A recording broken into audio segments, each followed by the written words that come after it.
ومن أحسن قولا ممن دعا إلى الله وعمل صالحا وقال إنني من المسلمين. Dulu waktu saya masih di UGM, di Teknik Kimia, saya jalani 1 semester, kemudian semester kedua, terus saya ingin pindah haluan untuk belajar agama ya. Akhirnya saya tidak lulus dari UGM, tapi saya lolos dari UGM ya.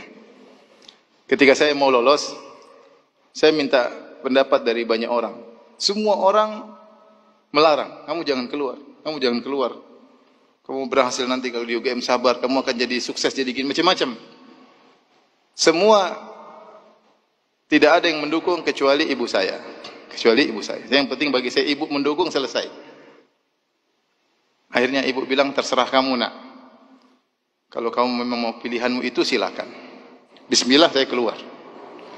Saya keluar. Akhirnya saya belajar di pondok Jamilur Rahman kira-kira 1,5 tahun.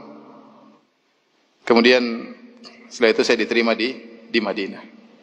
Terima di Madinah. Sebelum ke Madinah juga saya menikah. Kemudian minta izin juga ibu ya.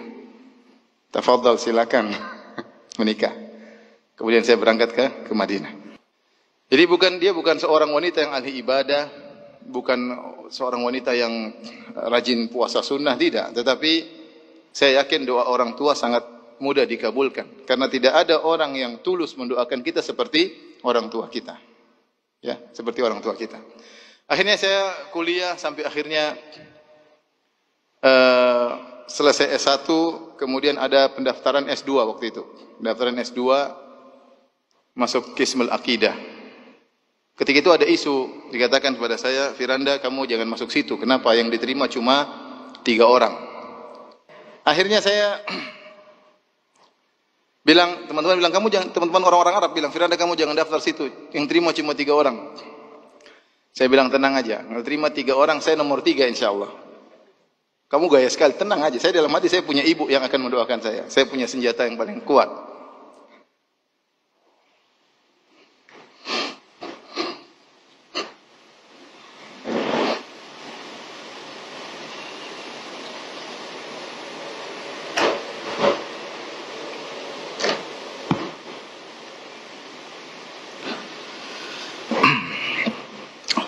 Akhirnya ada lagi bilang, Firanda, alhamdulillah sekarang dengar-dengar isunya diterima 5 orang. Saya bilang, tenang, saya nomor 5, jangan khawatir.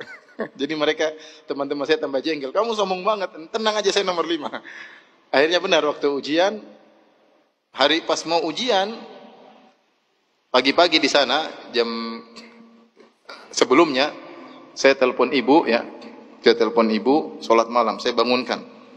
Sini di Madinah masih mungkin jam 12 malam, saya telepon. Sekarang, Bu, Mama bangun, sholat. Saya telepon istri saya juga, bangun, sholat. Karena besok ujian. Ini ikut ujian. Alhamdulillah, ketika pengumuman qadarullah itu saya nomor 1. Saya nomor 1.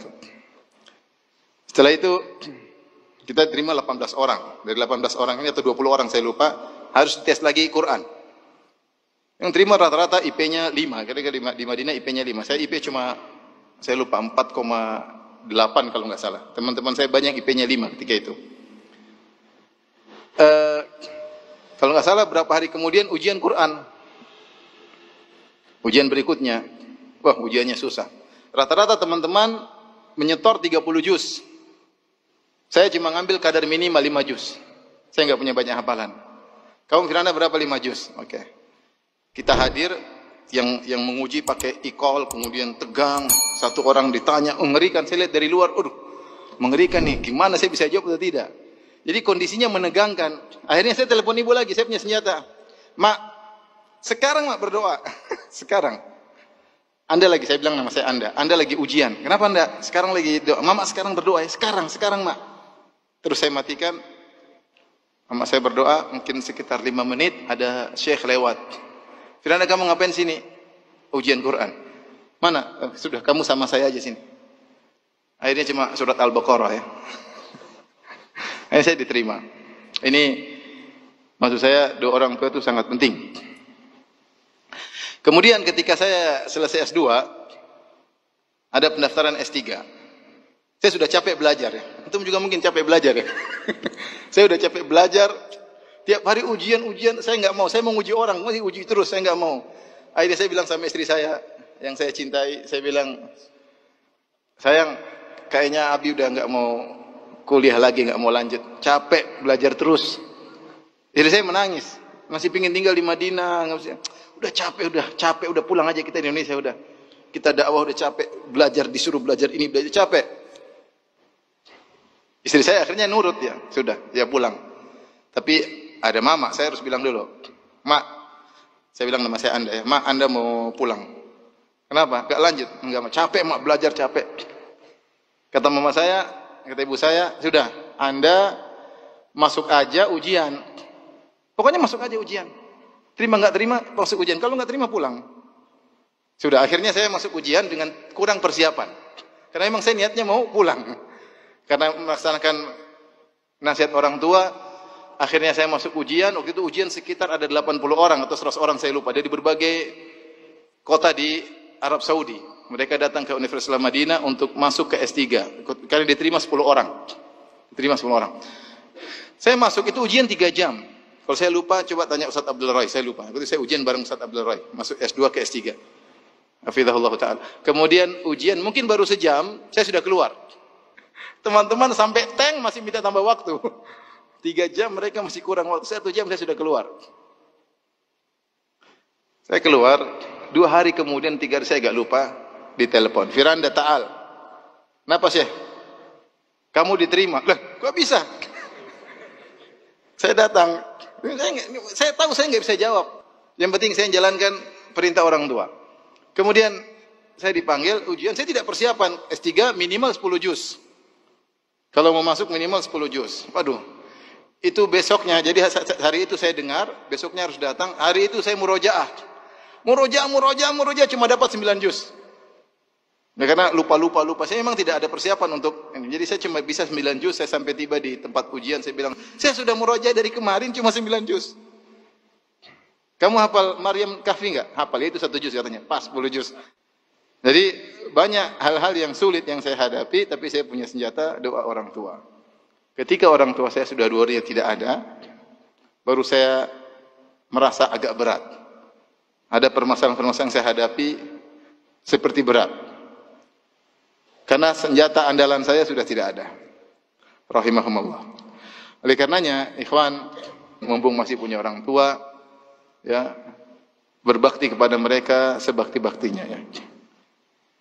Sebisa mungkin, saya bukanlah anak yang berbakti, tapi orang tua saya sayang sama saya. Karena ibu saya, sejak saya kecil, dia tidak pernah cubit saya sekalipun. Tidak pernah. Maksudnya saya agak badung-badung dikit, tapi dia tetap doain saya. Tetap doain saya. Antum ambil hati orang tua, minta doa kepada orang tua, dan itu doa yang terbaik. Ya, kata Nabi sallallahu alaihi wasallam, "Thalathu da'awatin mustajabah la yashakka fihinna." 3 doa yang pasti dikabulkan, tidak diragukan lagi. Doaul walid li waladihi. Doa orang tua kepada anaknya. Ketika saya munaqasyah S3, terus saya lulus, saya dipanggil oleh dosen penguji, itu Syekh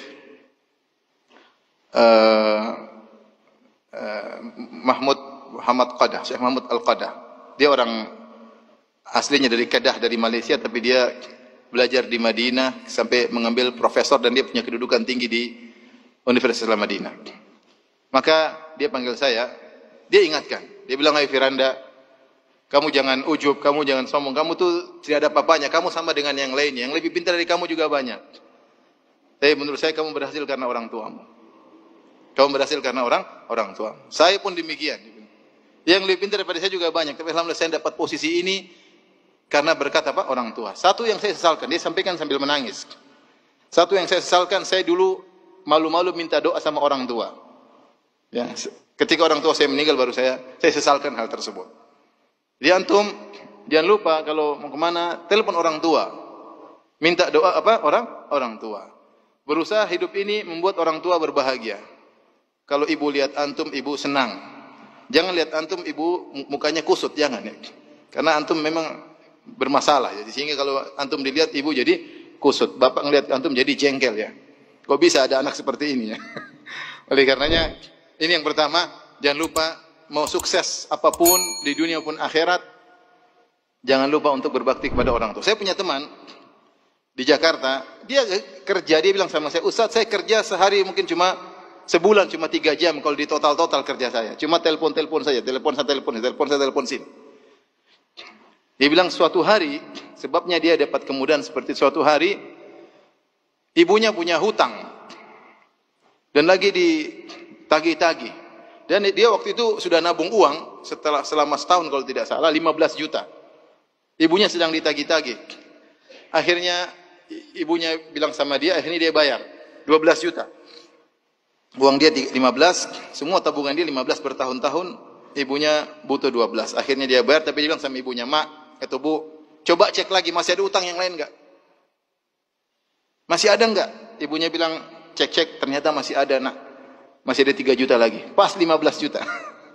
Jadi uang semuanya dikumpulkan, dia gunakan untuk bayar utang ibunya. Sebenarnya sekarang cuma kerja 1 bulan 3 jam, penghasilan ratusan juta. Artinya saya bilang ini berbalik sama orang tua, bukan cuma kesuksesan di akhirat saja, di dunia juga apa? Sukses.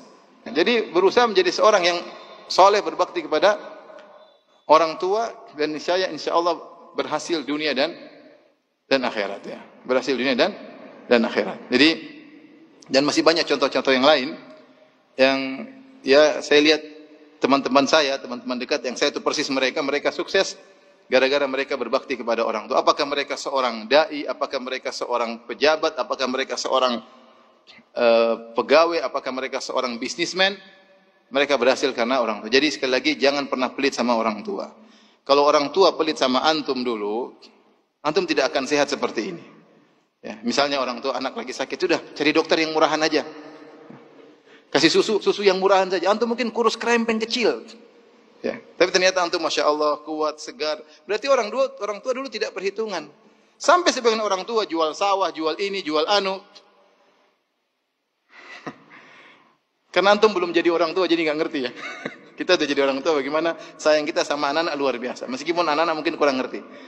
Jadi orang tua tidak pernah perhitungan sama anak-anak. Jangan antum sudah besar nanti perhitungan sama orang tua. Sekarang antum masih belajar. Nanti kalau sudah sukses, jangan sampai perhitungan sama orang tua. Sama orang tua pokoknya jor-joran. Disitulah pahala sangat besar. Kata Nabi SAW, fafihima fajahid.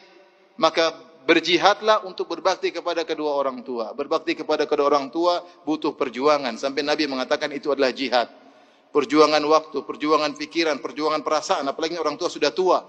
Mungkin pikun, mungkin suka ngomel-ngomel. Sabar. Itu adalah surga kita. Ilzam rizlaiha fathammal jannah. Kata Nabi, lazimilah kedua kaki ibumu, disitulah surgamu.